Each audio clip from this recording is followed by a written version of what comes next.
Release the Kraken! We finally know when it's going to happen. We finally got a time frame for when the Kraken will be released.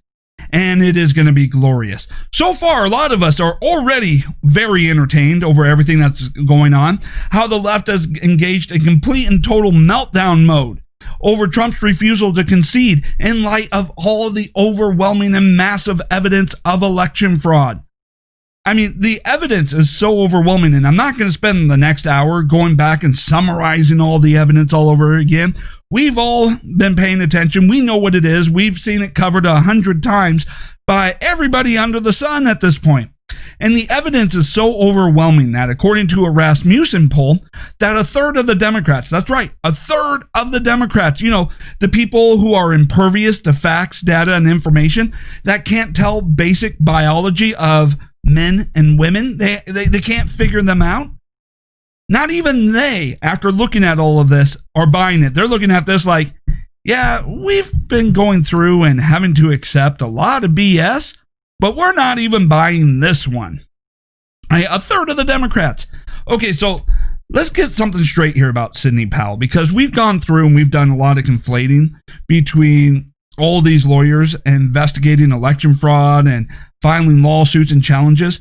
Sidney Powell, Lynn Wood, and such, they're not actually a part of Trump's legal team and not hired or paid for by Trump.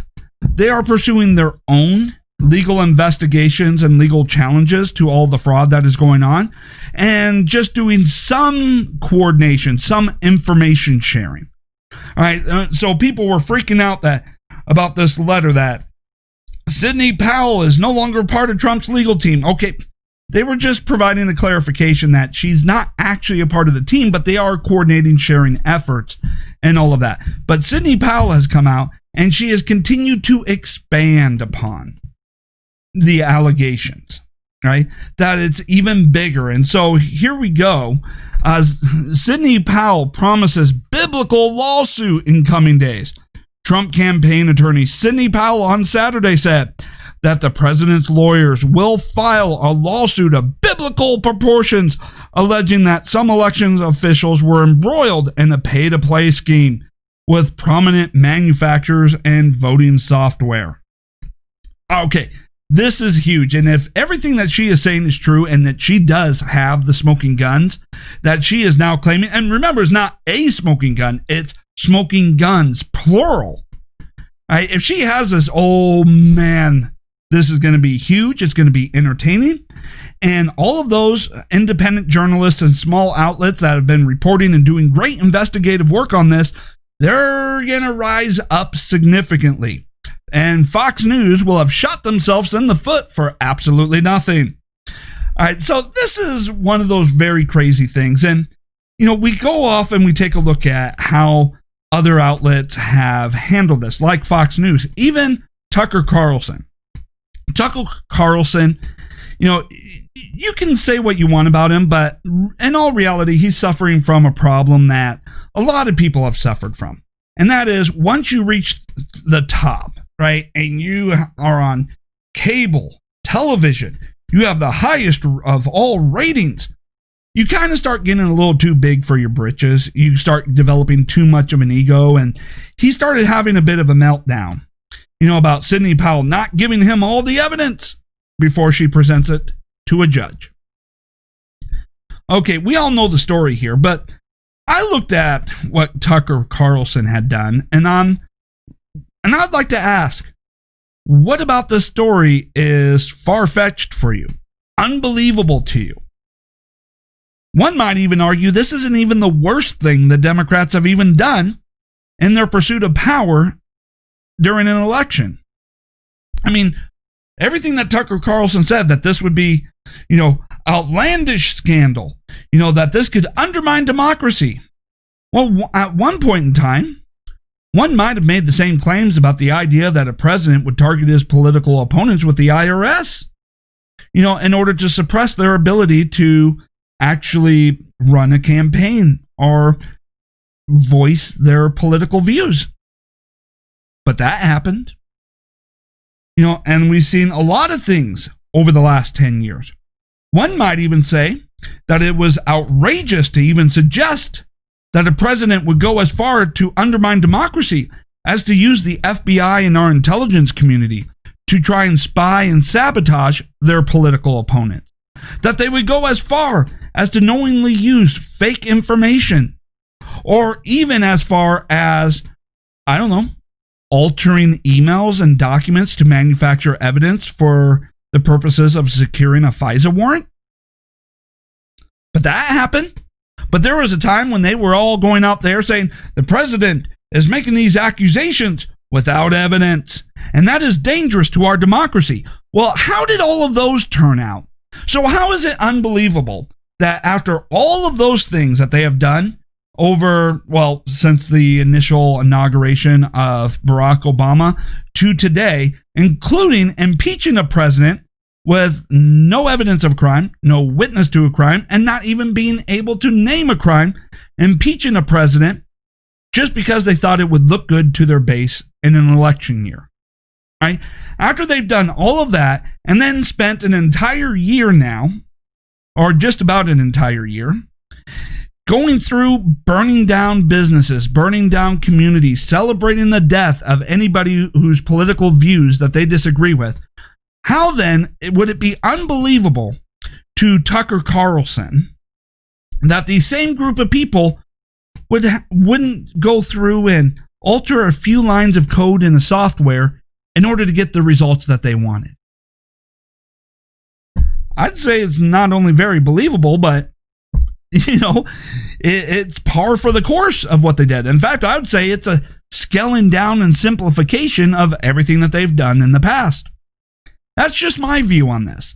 So we're going to know here over the next 10 days whether or not Sidney Powell can back up the claims that she has been making.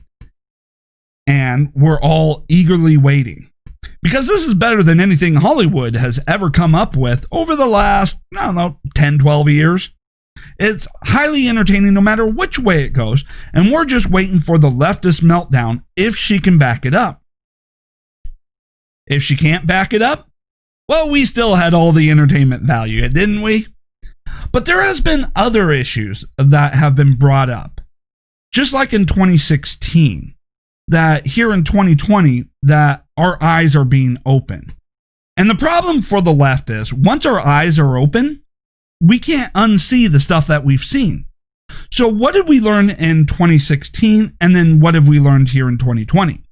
Well, in 2016, I would say that one of the things that we have learned was how fake the media was, how incompetent and uninformed the so-called experts are that they have propped up over TV. Just how completely incompetent the government officials are, or should I say, how they're not really invested in our best interest, but invested in constant wars in the Middle East. We have seen, so much over all of these fake fraudulent institutions, the exposing of the fact checkers as being nothing more than a political opinion writers who are only there to support the narrative of the left.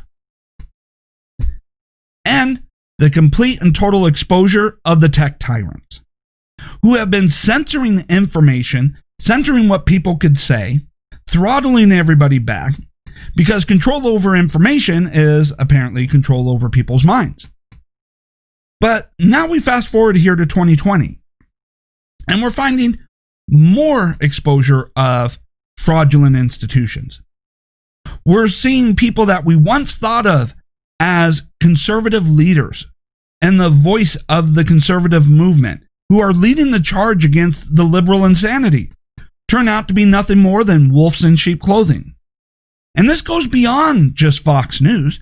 Fox News, that has now been exposed. What was the actual purpose of Fox News? Well, I'd say their purpose has generally been, or at least over the last few years, has been, if I were to use the example of the Matrix, the role of the One. Remember, the prophecy of the One in the Matrix was that he was going to end the war and free humanity of the machine's control. And then you find out that the One, well, there's been 5 previous versions of him.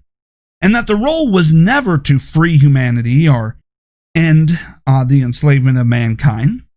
No, he was just there as another means of control through false hope of those who did not accept the Matrix, right?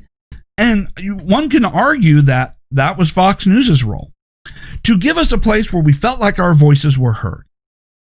Just enough so that we didn't actually do a whole lot about it. To think that, yes, this great investigative journalist, oh, they're going to get him now. Look at all this evidence. Oh, they're going to get him now. And yet, nothing's ever happened to the left. No matter how many crimes they commit, nothing ever happens to them. And now we know why. Because it was never about exposing them for who they are. We basically had already rejected the Matrix. We knew who they were. It was about pacifying us, about pandering to us, making it seem as though something was being done, that they were going to do anything. I mean, heck, it all makes sense now of why, after all of these congressional hearings, Senate hearings, over all these various scandals, why nothing ever happens as a result of them. Because it wasn't about actually taking action. It was about just making us feel like something was being done so that we would stay pacified and content with thinking about something being done so that we didn't actually take any action. That has been the role of Fox News. But then we also find out other so-called conservative leaders being exposed who have been pandering to us as well, not so much to pacify us, but just to make money off of it. Their one and only concern has been money. Just grow an audience, make a lot of money, and then not actually do anything, not actually take any action. Just be a cheerleader from the sidelines, rake in the cash, and then protect their money, all nice and comfortable. And I'm starting to suspect that is what Ben Shapiro is. You know, someone who's not actually there to do a whole lot. You know, his whole, I'm not taking side. I'm not going to jump to conclusion. Well, how much more evidence do you need of the data? I mean, he's always been wishy-washy on the whole, conservative movement, Trumpism. He's always been kind of wishy-washy on that. Sure, he has a great one-liners. Sure, he can be somewhat entertaining. But, I mean, in the end, as much as he claims to be conservative or Republican, it's more like a California Republican, which is to say, not actual, And so I take a look at him, and it seems more and more like he's being exposed, because, he, I don't know, he wants to say he's calling it down the line. I don't know. I have a lot of questions about Ben Shapiro and how much of a conservative leader he and influence and voice he actually is versus, I'm just going to tell you a lot about what you want to hear in order to make a lot of money, not do anything. But then when push comes to shove, I'm just going to try and, argue a little bit here and there in order to keep you nice and calm so that you don't rise up, or take any action, trying to explain it away. But then again, it's also showing us who the real conservative voices and leaders are in this movement. There, I would say Dan Bongino. Dan Bongino isn't just sitting behind the microphone cheerleading. And look, I get it. Some of you are going to ask me, what am I doing? Well, I do have plans that I am working on that I'm going to be trying to implement. And if enough of you will support me, I will be able to succeed. But I don't have the resources and connections as Dan Bongino or Ben Shapiro or any of the other mega voices of the conservative movement or supposed mega voices of the conservative movement. So there's very little that I can actually do financially or, through manpower, unless you, the audience who do listen to this, share, spread the word, and help, with the gaining of the influence and connections that I need to pull it off. And I'll be discussing that a little bit more in the audio version of my podcast over the next week. All right. So if you want to know what my plan would be, there you go. But when it comes to Dan Bongino, he's actually taking action, right? And what has he done? Well, he's taking action against the censorship, with his promotion of Parler and Rumble, getting us out of the censorship so that we have a place to communicate uncensored, so that we can start not only sharing ideas, but start mobilizing, start being able to get together and be able to enact all of these plans without the tech tyrants being able to censor, throttle, block what we say, and then suddenly disappear us. Right? So we see that. And now I also see that there are some people who have been big voices in the conservative movement that, due to their health, are just not able to lead the charge. All right. So, no, I'm not talking about Rush Limbaugh just, sitting behind a microphone collecting a paycheck. We all know his health issues. And we also know Dan Bongino has some health issues. So, if you have life-threatening health issues, okay, I understand. You're not going to be able to lead the charge. But we see here a lot of, big, conservative voices, but what are they doing to help lift up other voices, mobilize, and all that? Now, another leader that I would say is James O'Keefe. I mean, he's taking action. He's really taking the fight to him. But we are starting to see now how many wolves in sheep's clothing are actually been part of the conservative movement, the Trump movement, Trumpism, the Make America Great agenda. And we can't unsee that. We just can't. And so, things are going to be very entertaining. We're going to start seeing a purge of all the people that are being exposed as just fake conservatives or just pandering for money. We're going to see a lot of things, and there's going to have to be what I call a great awakening. Yes, a great awakening that is going on. And like I said, over the course of my audio podcast and the next week, I'm going to be laying out an action plan, an agenda, and a way we can actually take the fight and rise up and get rid of all this corruption. Now, it's interesting because the Republicans in Georgia are afraid. They're afraid that after turning their backs on us, turning their backs on the president, stabbing us in the back, that maybe, just maybe, we're not going to show up and vote for them. Now, I don't live in Georgia, so I can't answer for what they're going to do. But you know what? It's about time. This whole strategy of we're just not the other guy is not enough of a motivation anymore to come out and just put you into office while you stab us in the back and betray us at the first opportunity that you can. All right, you need to do more than just be Democrat light. All right, that's just not going to cut it anymore.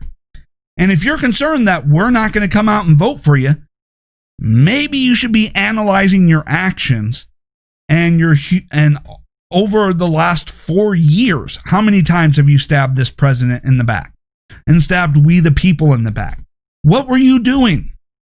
What were you doing when they were engaged in the Trump-Russia hoax? Were you out there defending the president? No, you were supporting the idea of investigating the president over nothing. What have you done since all of the exposure? Nothing. You have engaged and actually gave help to the left in undermining this president at almost every step of the way. And now you're concerned, as you are all walking away from the president, who may be about solely responsible for the reason why the majority of you even got into office in the last 4 years, especially in this election cycle.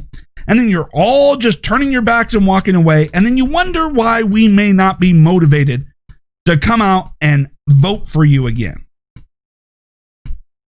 Just a thought that you have to give us more of a reason, then you're just not as bad as the other guy.